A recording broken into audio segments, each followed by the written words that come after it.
निराशा आली तरी थांबायचं नाही.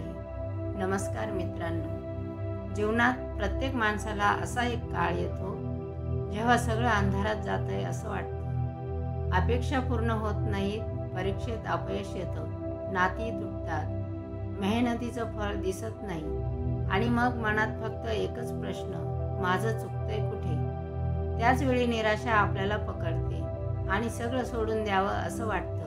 पण हेच क्षण खरं तर आपल्याला घडवत असतात. लक्षात ठेवा, यश हे कोणाचं स्ट्रेट लाईन जर्नी नसतं.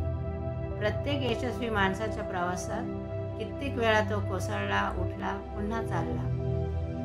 APJ अब्दुल कलाम यांना पहिल्यांदा पायलट बनायला अपयश आलं, पण तेच पुढे राष्ट्रपती झाले. अमिताभ बच्चनला सुरुवातीला आवाज चांगला नाही म्हणून नाकारलं गेलं, पण त्याच आवाजावर देश जीवापाड प्रेम करतो. निराशा ही शेवट नाही, ती पुढे जाण्याची दिशा बदलणारी वळण असते. एकच गोष्ट मनात ठेवा, पुन्हा एकदा सुरुवात करा. रडाल, थोडं थांबाल, पण मग ठामपणे उभे राहाल, कारण तुम्ही अजून हरलेले नाही. तुमचं अपयश तुम्हाला थांबवू शकत नाही, पण तुम्ही स्वतः थांबला तर मात्र सगळं संपेल. धन्यवाद.